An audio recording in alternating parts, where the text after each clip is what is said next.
Welcome to ప్రతినిధి, welcome to our. మనం న్యూస్లో చూస్తున్నాం, మహా న్యూస్ కార్యాలయంపై దాడి జరిగింది. కొంతమంది బీఆర్ఎస్ కార్యకర్తలు ఈ మహా న్యూస్ ఛానల్పై దాడి జరిపారు.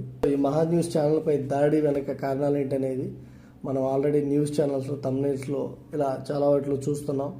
గత కొన్ని రోజులుగా కేటీఆర్ ఫోన్ ట్యాపింగ్ చేశాడు అని ఆరోపిస్తున్నారు మహా న్యూస్ మెయిన్ స్ట్రీమ్ మీడియా. అంతేకాకుండా దీనిపై రేవంత్ రెడ్డి గారు కూడా ఫోన్ ట్యాపింగ్ చేశారని చెప్పి అనేక ఆరోపణలు చేశారు. దీనిపై స్పందిస్తూ మహా news main stream media KTR phone tapping చేశాడని కొన్ని కథనాలు ప్రచారం చేశాయి. దానికి స్పందిస్తూ కేటీఆర్ ఫ్యాన్స్ కానీ, కార్యకర్తలు కానీ, బీఆర్ఎస్ కార్యకర్తలు కానీ ఎవరైతే ఉంటారో వాళ్ళు మహా న్యూస్ ఛానల్కి వెళ్ళి అక్కడున్న అద్దాలు పగలగొట్టి, అక్కడున్న వారిని బెదిరించి, అక్కడున్న కార్ల అద్దాలు పగలగొట్టి రచ్చ చేశారు. ఏదైనా కానీ భౌతిక దాడులు చేయడం అయితే కరెక్ట్ కాదు. అంతేకాకుండా జర్నలిజం కూడా చెప్పే విధానంలో చెప్తే బాగుంటుంది. గత కొన్ని రోజులుగా మనం చూస్తున్నాం, కేటీఆర్ ఫోన్ ట్యాపింగ్ చేశాడని చెప్పి కథనాలు ప్రచారం చేస్తూ ఉన్నారు. దీనిపై ఎంతవరకు నిజం, ఎంతవరకు నిజం కాదనేది కాలమే తెలుస్తుంది. ఇది ఎంతవరకు నిజం అనేది చట్టం దాని పని తాను చేసుకుంటూ పోయి ఏదో ఒక రోజు జడ్జిమెంట్ అనేది ఉంటుంది. అంతేకాకుండా ఈ మహా న్యూస్ కార్యాలయంపై దాడిని అనేక మంది రాజకీయ నాయకులు ఖండించారు. అటువైపు ఆంధ్రలో డిప్యూటీ సీఎం పవన్ కళ్యాణ్ గారు కానీ, సీఎం చంద్రబాబు నాయుడు గారు కానీ, అంతేకాకుండా తెలంగాణలో కూడా అనేక మంది రాజకీయ నాయకులు వెళ్ళి ఆ మహా న్యూస్ ఛానల్ని సందర్శించి ఈ దాడిని చాలామంది ఖండించారు.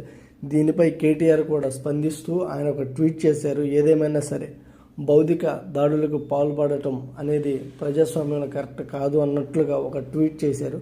అంతేకాకుండా జర్నలిజం కూడా వార్తలు చూసి ప్రచారం చేయాలి అన్నట్లుగా ఒక ట్వీట్ అయితే చేశారు. దీనిపై అఫీషియల్గా ఆయన అయితే ఈ అటాక్ని డినై చేశారు. దీన్ని అధికారికంగా ఆయన అయితే కరెక్ట్ కాదని చెప్పారు. కానీ ఇది చేసింది బీఆర్ఎస్ కార్యకర్తలని అందరికీ చూస్తే వాళ్ళకి అర్థమవుతుంది. ఏదేమైనా సరే ప్రజాస్వామ్యంలో భౌతికంగా దాడులు చేయడం అనేది కరెక్ట్ కాదు. అంతేకాకుండా జర్నలిజం ప్రచారం చేసేటప్పుడు కూడా వాళ్ళకి చెప్పే విధానంలో చెప్పాలి. ప్రచారం చేసే విధానంలో ప్రచారం చేస్తే ఎటువంటి ప్రాబ్లం ఉండదు ఎవరికి. చూద్దాం ఇది ఎంతవరకు దీని పర్యవసానం ఉంటుందో. మహా న్యూస్ ఛానల్ అధినేత కూడా నాకు నిరసన తెలియజేయడంలో నాకు ఏ ఇబ్బంది లేదు, కానీ ఇలా భౌతికంగా దాడులు పాల్పడితే ఎలా అని చెప్పి ఆయన ఒక వీడియోలో కూడా చెప్పడం జరుగుతుంది. ఏదేమైనా సరే ప్రజాస్వామ్యంలో భౌతిక దాడులు అయితే కరెక్ట్ కాదు. అంతేకాకుండా జర్నలిజం కూడా చెప్పే రీతిలో చెప్పాలి. కానీ వాళ్ళకి ఇష్టం వచ్చినట్టు తమ్నైల్స్ పెట్టి వాళ్ళ ఇష్టం వచ్చినట్టు ప్రచారం చేస్తే ఎప్పుడు ఫ్యాన్స్ ఎలా స్పందిస్తారో తెలియదు. కాబట్టి చూసుకుని ప్రచారం చేసుకుంటే మంచిగా ఉంటుంది. ఎనీవే చూడాలి, చట్టం తన పని తాను చేసుకుంటూ పోతుంది. కాబట్టి ఇది ఎప్పటి వరకు వెళ్తుందో, ఎక్కడికి వెళ్తుందో అనేది వేచి చూడాలి. Thanks for watching our video. Please subscribe.